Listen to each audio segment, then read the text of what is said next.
Similarly, there are plants which are even adapted to survive in hypersaline lagoons or the area where there is great concentration of the salt in the medium in which the plant is growing. Such type of plants are adapted to survive in high concentration of salts, and such type of plants are called as halophile. Now don't be confused. Helio stands for sun and halo stands for the salts. We all learned in the 11th class regarding the breathing root or the pneumatophores which carry nematodes which are present in the mangrove plants. So these plants are adapted to survive in the salt containing a greater concentration of salt containing type of medium or water, which is quite muddy also, and because of this oxygen availability is poor in such water or such a medium, therefore these plants develop some roots, branches which go against the gravitational pull and come out of the surface of water and start absorbing air or breathing oxygen, or you can say breathing or exchanging gases through the holes called as pneumatophores. Now the next thing is vivipary. These plants also face another problem. We all know seeds are supposed to germinate when it is in contact with the water, but the problem with this water is it is already high in salt concentration. So such plants have developed a marvelous adaptation, and that is the seeds are going to germinate on the mother plant itself. Once it has germinated, it will produce a root from the mother plant itself, and that root will go straight into the medium carrying large amount of salt, and this is how the plant learns to survive. So their germination occurs attached to the mother's body, therefore it is called as viviparous type of germination. Another thing is these plants face the problem of osmoregulation. So to control this problem of osmotic concentration, these plants are rich in their cells. Their cytoplasm is rich in proline as well as the sorbitol.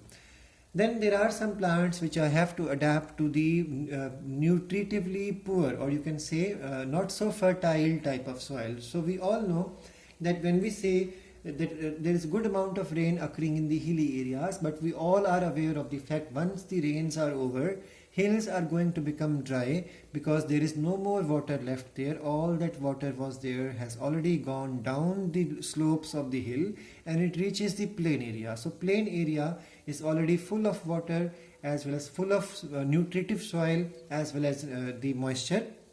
So therefore the area, the hilly areas are supposed to carry a soil which is deficient in the nutrients, because all nutrients are taken away by the movement of the river, and that is called as alluvial soil, which we have covered already. So in such a medium or a oligotrophic soil, what is oligotrophic? Nutrient deficient soil.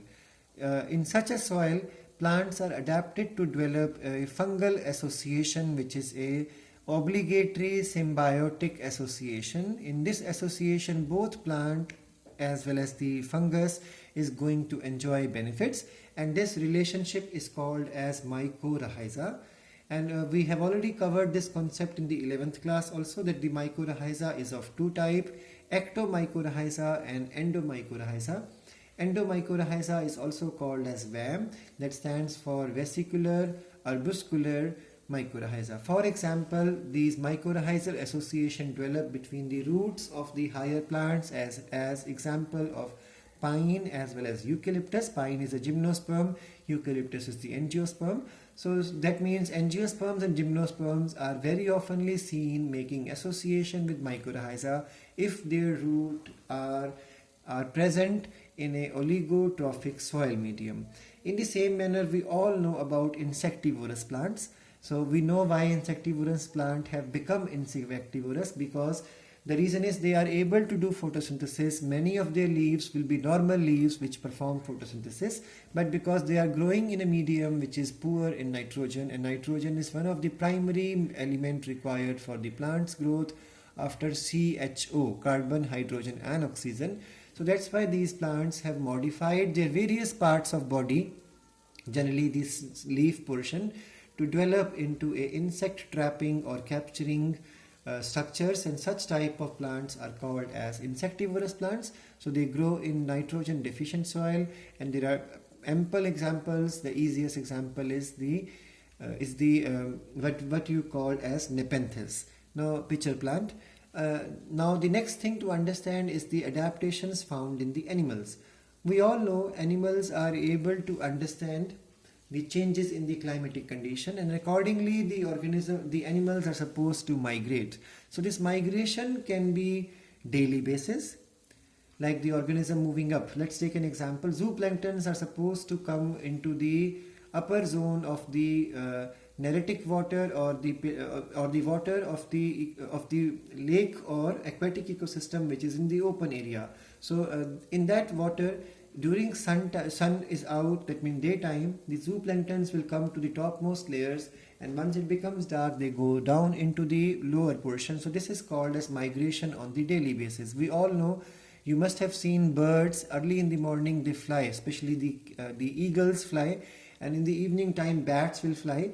They fly to a particular spot or particular area every day at one time, and then they come back again to their normal places where they hang upside down. I'm talking about bats. So such type of movement which happen daily is called as the daily migration.